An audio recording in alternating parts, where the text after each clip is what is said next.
Happy April, happy spring. Welcome to another Tune of the Month. Thanks for joining me. This month I have for you one of my very favorite old-time Canadian reels. This one's from the Maritime regions, and it's got that bouncy, dancey, irresistibly toe-tapping feel that the old-time Canadian reels have like no other kind of tune. So yeah, I'll jump right into it. Here's the Halifax Hornpipe.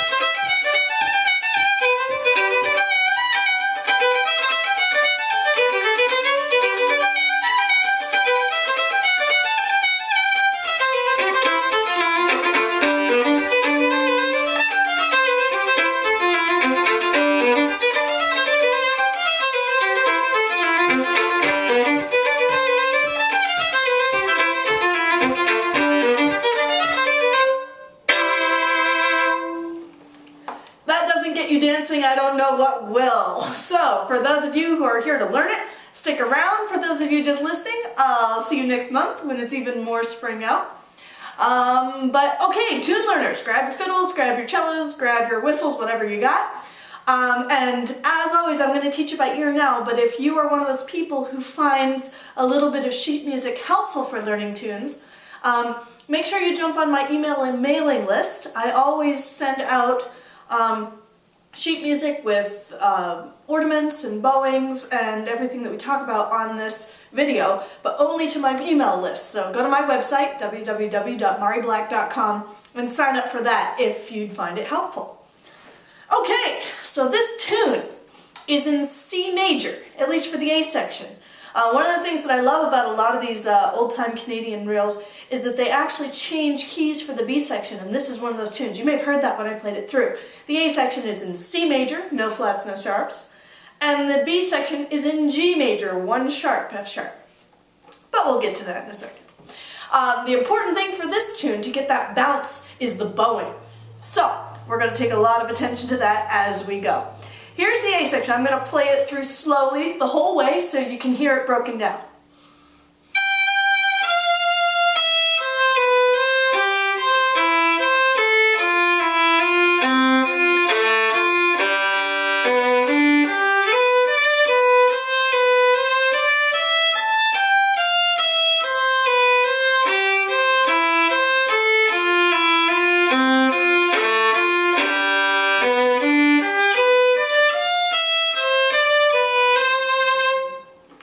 To hear that again, go ahead and rewind the video.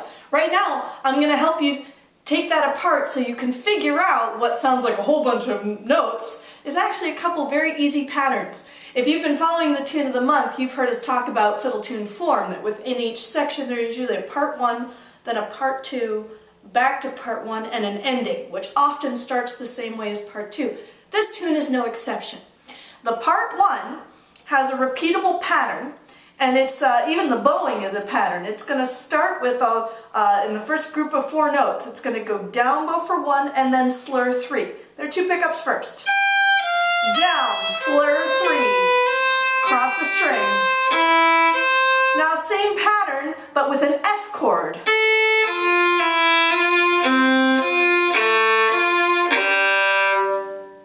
So the first chord is, I guess I should have mentioned, but you might have been able to figure it out. The tune's in C. The first chord is a C major chord.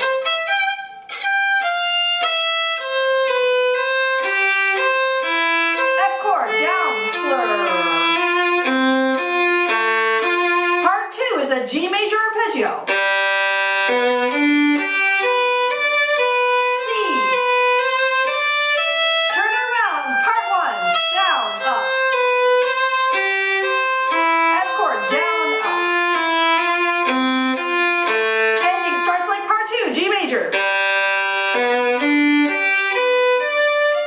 And now to end, just broken thirds.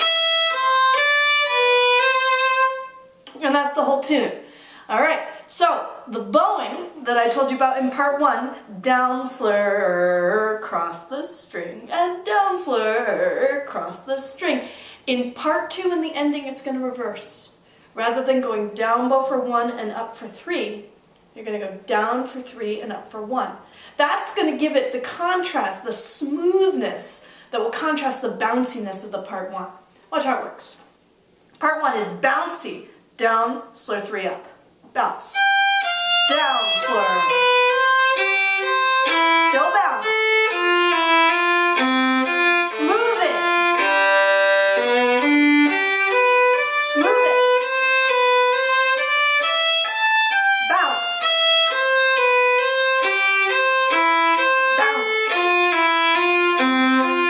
Smooth it.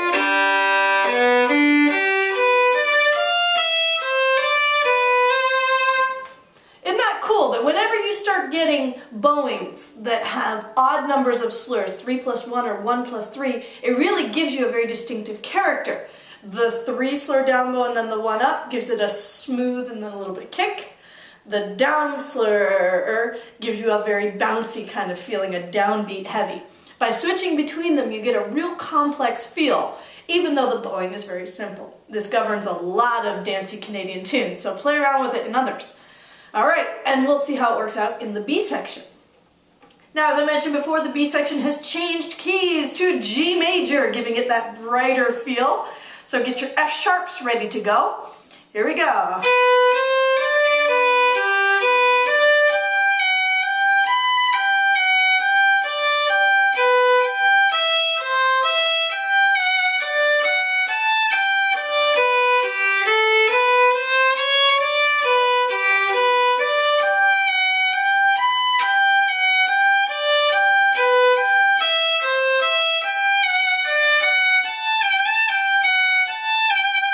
So that's the B section slowly. It starts G major. Now notice the bowing has a lot of the same elements from the A section, just used a little bit differently.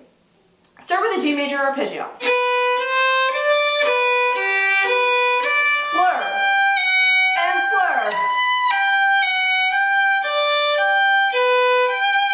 That's part 1.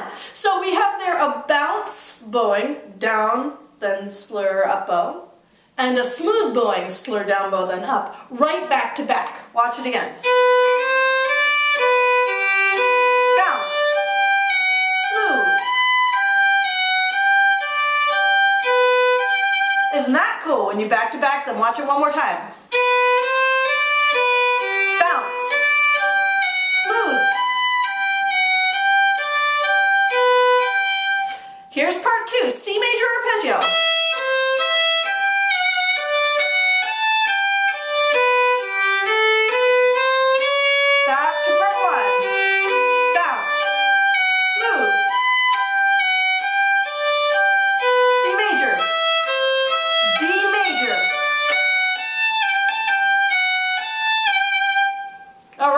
I glossed over that bowing of the part 2 a little bit. It's another slur 3 variety that I call the hook 3. 3 separate bows, then 3 slur that will go up bow, and 2 extras at the end. Like this. 1, 2, 3, slur, extra. Like that. It's called a hook 3. It's just as useful and just as cool as the bounce or the smooth. Alright, so here's the whole B section. Put all together and I'll call the bowings. Bounce. Smooth. Hook 3. 1, 2, 3, slur, extra. Back to part 1. Bounce. Smooth. Hook 3. 1, 2, 3, slur.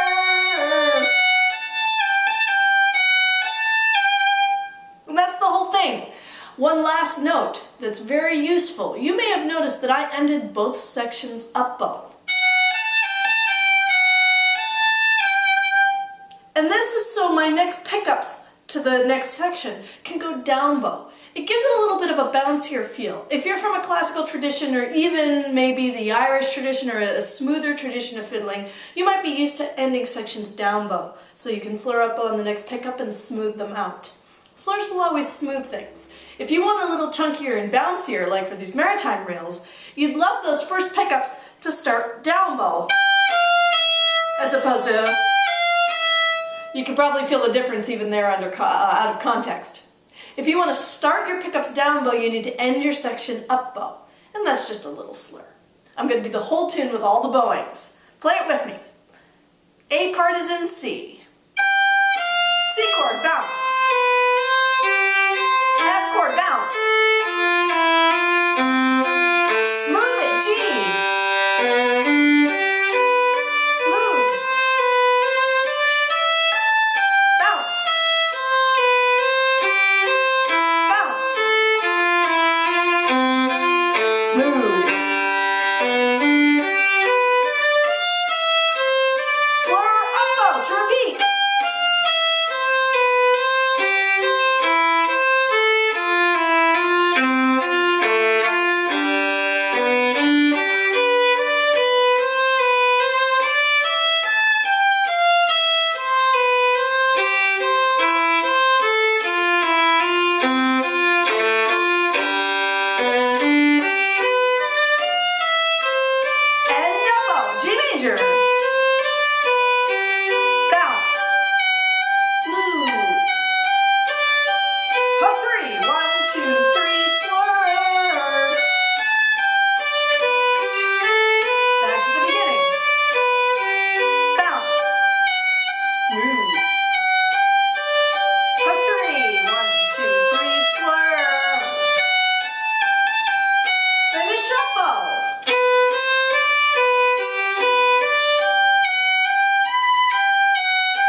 And I just ended it on a B section because we were learning. In real life, when you play this, because of the key change, you'll need to end it on an A section, unless you're playing for contradance, in which case end it on the B, but get right into another tune. Otherwise, it sounds a little floaty in G. We want to go back to that C. So play 2 A's, 2 B's, 2 A's. Awesome! So I hope that's helpful for you guys, both giving you a great tune to play and also showing a little bit of the variation you can do with the bowings. Try it out on some other tunes and see if you can recreate this Maritime bounce using the uneven bowings. Alright, I can't wait to see you out there. When we meet, if we meet, wherever we meet, come find me. We'll play this tune together. That's my favorite part of this whole project. Have a good time, guys. See you next month.